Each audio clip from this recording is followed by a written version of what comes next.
Hello everybody, in this video I'll explain why having an abundance of spies and snipers is bad. And why you can't main spy. I mean, you can main spy, but there are factors that are outside of your control that makes it literally impossible for you to do well as spy. But first, a word from this video's sponsor. This video is brought to you by Ridge Wallet. This thing is really good at holding your cards, which is why I personally use it. I never advertise for products that I don't believe in or use myself. So it's very easy to get your cards out. You just push down here on this little thing and then voila, you have your card out. And then if you need to put the card back in, you just slide it back in. Easy like that. It's small, it can hold up to 12 cards. There's room for cash on the back if you carry cash. I never carry cash anymore, but you know, there's those who can do that. It fits into pockets that I never used, which is really helpful. Let me show you.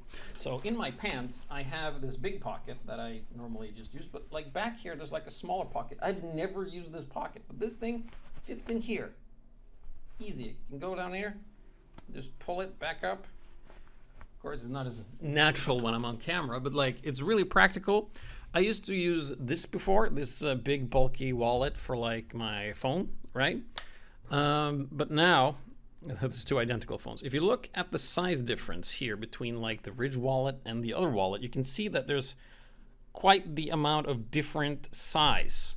So this is actually way smaller than it looks, and it's really practical if you don't have a lot of pocket space. This also makes like a really great gift for Father's Day that's coming up in the US. In Europe, we have to wait until November, but you can still pick it up if you go to the link in the description. That is ridge.com/HiCode and use the coupon code HiCode.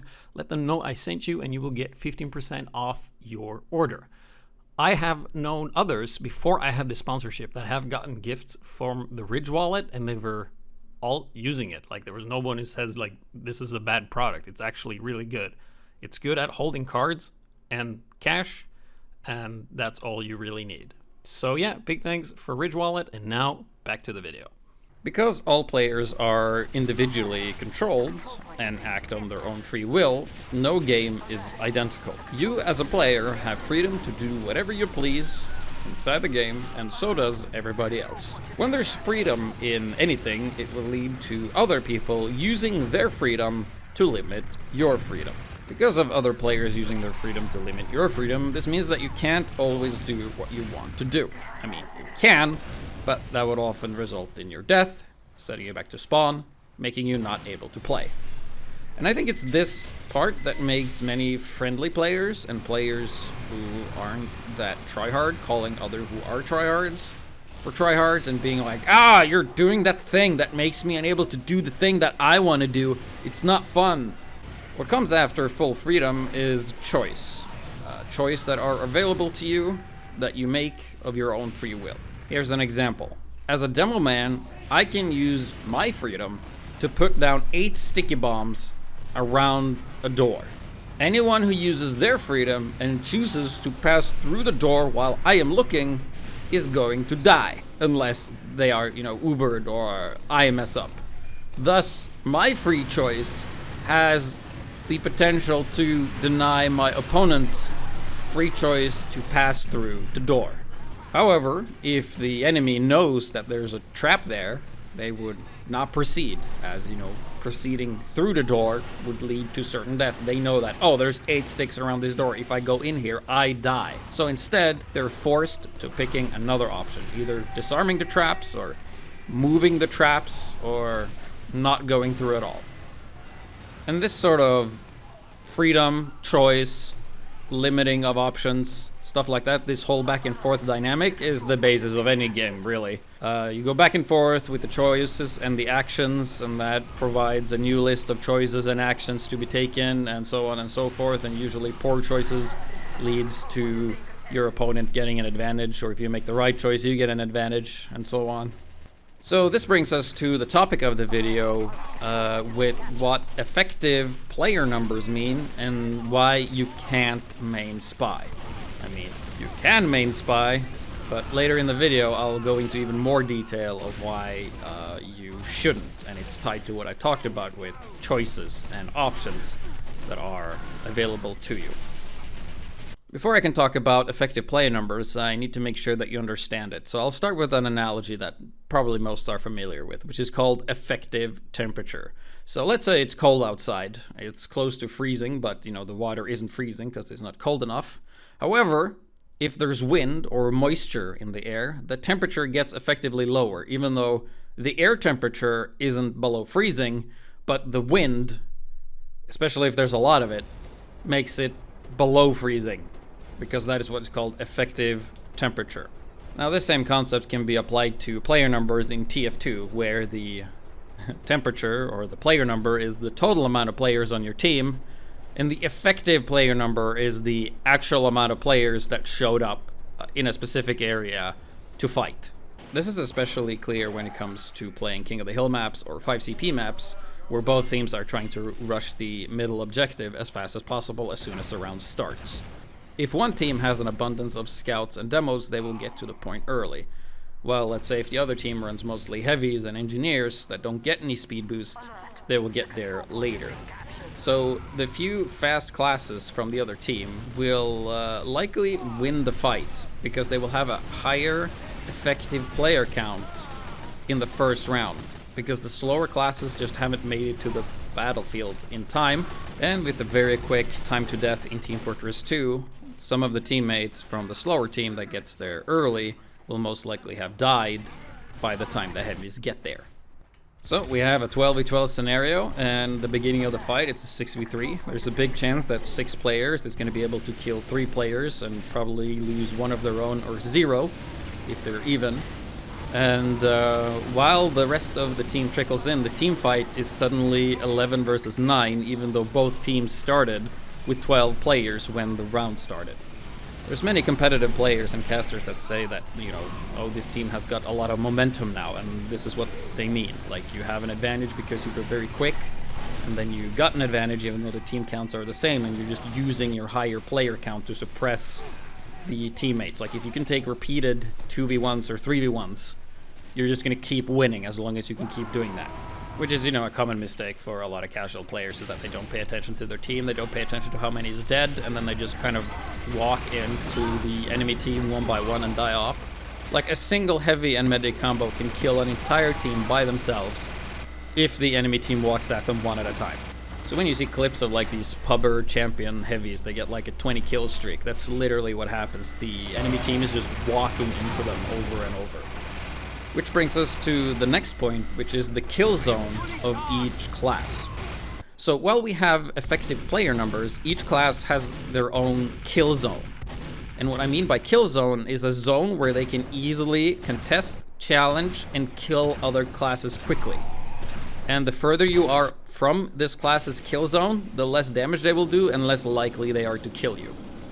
If it's close to the kill zone, that class can occupy that space and challenge anyone who tries to take it from them. If a soldier is holding a high ground and an opposing soldier wants to challenge that high ground, he has to literally go up into the area that that soldier is occupying and challenging it with him with his own kill zone that is roughly the same, you know, depending on unlocks. Unlocks for different classes vastly change the kill zone of the class you're playing. Now, all classes in the game have a very specific kill zone that is very lethal and reliable, except for Sniper and Spy. And to some extent Medic, but Medic is not a combat class, so we're not going to count him. So when it comes to this set of classes, that is every class except the support classes, because of how their kill zone works, they can occupy the space that they are in. So if you're coming around a corner and you see, let's say, 2 soldiers looking at you, and you are just, let's say, 1 soldier, you will not be able to challenge this, and you will have to wait for teammates to even the odds. This is, of course, if random crits are, you know, disabled. If random crits are enabled, then whatever goes. But like a soldier, you need to kill another soldier with at least 2 to 3 rockets, depending on the distance. So if there's 2 of the other soldiers, they only need to hit 1.5 rocket each to certify a kill, while you need the double of that. And you just won't be able to shoot rockets fast enough to do it. So this brings us back to choice and your free will as a soldier. Do you choose to engage in a battle that you're most likely to lose, but you could potentially win if you got lucky? Or do you pick another option? The most common option that most players choose is that they just hang around the choke and wait for more teammates to show up, and when you have odds in your favor, you go. So because you're all soldiers and you have the same kill zone, you will not be able to easily challenge 2 soldiers when you are 1 soldier if you're all at full health and nobody has like a clear advantage, except you have to attack into the other soldiers. So I'm just going to call all of these power classes, even though they're not all power classes in this subset. But whenever you see these classes in positions, they automatically deter attackers from just mindlessly engaging right away. Because of their kill zone and because of how their class works, their mere presence in an area forces this sort of mentality. After a fight with power classes, whoever wins that fight now occupies and dominates the space that was challenged. Either the attackers win and bully or kill the defenders, so the defenders are not in that area anymore, or the defenders repel the attackers and they stay in control of the area. So classes with these kill zones literally take over and replace the spot from their opponents when they take over the space, either by killing them or chasing them away. However, Sniper and Spy does not quite work like that. Neither class possess a very big kill zone for them to really pose any sort of counter threat when challenged. If we try to visualize a sniper's kill zone, it's just one straight line. Sure, it goes across the entire map, but if you walk around a corner and you see a sniper not scoped in, it's literally a free kill for every single class. Spy, however, has a tiny, kill zone for his revolver, and then a minuscule condition-based kill zone that it's in front of him that requires the opponents to not be looking at you. If you ever watched Lazy Purple's How It Feels videos, it's not uncommon to have the perception that with Sniper and Spies, I am the spy. Fights just happens without you. Like you're there, but you have no impact on the fight whatsoever. And that is because those 2 classes, because of their kill zone, can't contest the area the same way other classes can. So with this in mind, we can assign some values to each class depending on how well they can occupy their space. So for Scout, I would say it's +1, Soldier +1, Pyro +1, Demoman +1, sometimes +2 when they have an observed sticky trap setup, Heavy +1, Engineer +0, but gets a +1 for a level 3 sentry and gets another +1 for teleporter and dispenser setup. So he can potentially have +2 when he's fully set up. Medic is +1, Sniper is -1, and Spy is -1. So whenever you have a class composition, you can just look at your team composition, and then you can add these together, and then you can look at your effective player count. So if you're, 12 players and you have a Spy and a Sniper, you're effectively 10 players on your team when the fight starts. Here's an example from a real game from Process, where there's 8v8 and the red team has a Sniper and a Spy and the blue team don't. So you can see here there's a 1v1 happening now, and now there's a 2v1, 3v1, 4v1, and now his team comes in, so it's like 3 versus a lot of other classes. You can see they're really not having much luck with the numbers here. They're just getting overwhelmed just because the red team just isn't present. There was 3 players who came to the middle point to have a fight, and you can see that blue team just kind of overran them and occupied the entire space and then just moved on. So what happened here? What did the Sniper and Spy do? First, let's have a look at the Sniper. So he goes with the rest of his team and he stays inside this hallway. So you can see he doesn't actually pressure the point. But he is aiming, and he's taking a lot of time aiming. So he's not shooting, he hasn't revealed himself because he has the Machina. But this results in he fires a shot, throws a Girardi, and that's pretty much all he does. He is literally not playing for his team. He's getting no value. He hurt an engineer, but he lived. And then they get chased out of there because you can see he can't contest the space that the blue team is just literally running into. And he throws the Girardi, Uber comes in, and he can't really do anything. And do you think he's going to die here without having done anything? The answer is yes. He had a late death too, which is even worse. So here we'll have a look at what the spy did. So the spy is running the Spicicle for this, and he actually gets onto the point. And the reason you didn't see him that well is because, well, he cloaked. So he's invisible. The opponent team doesn't know he's there. He runs in and he loses his knife immediately. So you can see he's not participating in the fight. He's just going back and he's just watching, and now he's behind the enemy lines. But we remember from before, red team is losing the fight. So he goes to the back lines and kills a speed pad, which really doesn't give a lot of value compared to like they are 1 player down and actually 3 players down in effective player counts, and then stands around spawn and gets killed. So in order to make up for this lost value, both sniper and spy has to do one of 2 things. Either get 2 kills per life, or waste someone's time simulating a death. Preferably 2 players. You have to waste 2 players' time for more than 20 seconds. If you can do that, you've made up your worth, and if not, you're dragging your team down because you have no presence stay, like we've been going over. I'm gonna keep saying it too, but it's really important that you actually get the kills or waste the opponent's time as spy and sniper whenever you can. So why is sniper and spy -1 instead of 0? The engineer is 0 because he has some reliable combat ability by himself that is fairly reliable with his pistol and shotgun. And he can occupy a space to some extent, but snipers and spies does not have that at all. So when you get 1 kill, you exactly put yourself at 0 because you have kind of evened out a little bit your deficit, but because you aren't occupying the space, that means you're not getting an advantage. So let's say you kill someone, but you don't overtake the area where they stood, they're just gonna respawn and walk back. And the same goes for spy too. If the spy can't stab someone and say, oh yeah, this area belongs to me now. No, he has to cloak and get out of there. Sniper can sort of lock down a sight line, but that is just a line. It's not an entire area. Sniper relies on his aim and his prediction skills to secure kills to make up for his effective lower player count, and he can do this from any range.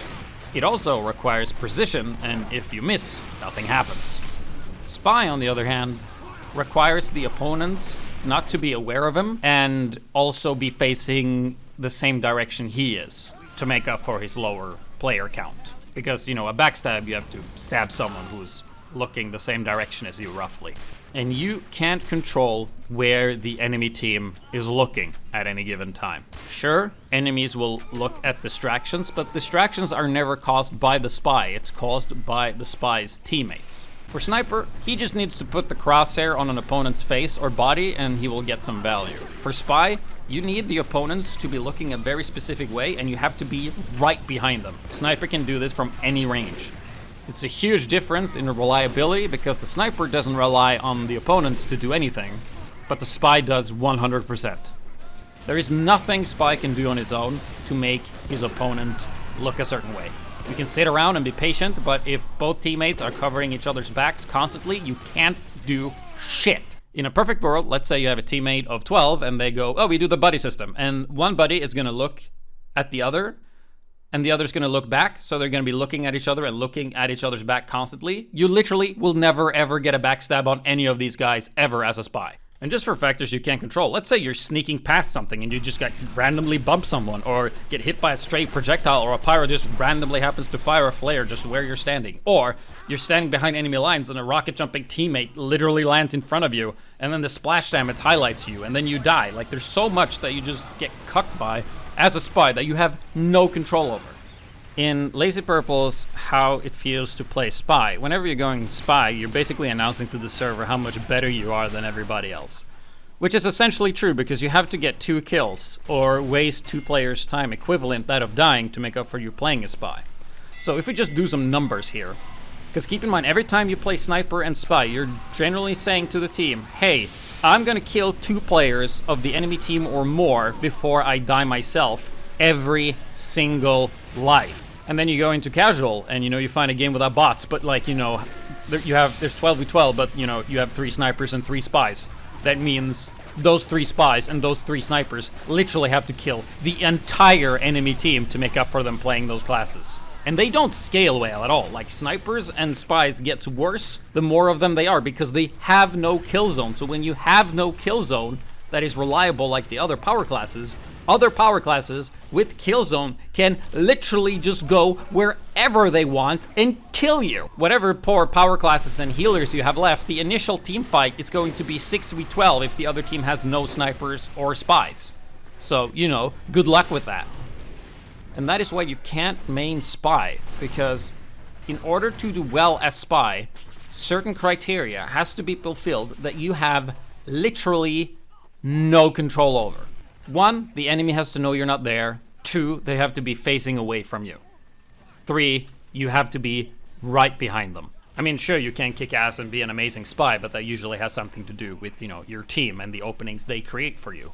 And sure, everything is good against bad players. Like, we see this in casual all the time. We have snipers and spies, and they only kill the bad players on the enemy team, which, you know, due to their skill is actually not a +1, but it's like a +0 for their team. So you're literally killing players that doesn't matter if they're there or not. And they're top scoring, and they're like, oh, look at me, I'm the greatest spy, and they've been killing this other sniper on the other team that hasn't hit a single shot all game. He's literally -2 because he's not doing anything, right? Because effective player counts and the value you assign to it has to do with your player's skill, right? So if you're bad, well, then everything is going to be good against you. Spy is not a bad class, but he doesn't have any reliable positional pressure that he can control himself. And he relies on enemies making mistakes and his teammates to create openings in order for him to do well. Because he's not actively participating in fights the same way other classes are, he's not as powerful. But why can you main sniper and not spy? It's because sniper can fulfill the requirements by just being good by himself. All he needs to do is just see the opponent, and he has the potential to kill them in a single shot at any range. So, hope you guys can keep this in mind. Just remember that if you're ever on a team and your team has more than 7 snipers or spies, just remember that they have to kill more players than there is enemies in the game to make up for them playing that class. So thank you so much for watching. I hope you learned something. I've been HiGPS. This has been an interesting video, I hope. Join the Discord, join the Steam group for announcements when we play the Balancemod. You know, Balancemod, the best TF2 there is out there. Bring your friends and bring your pets, dogs. Can they play? Probably smart enough. Anyway, see you.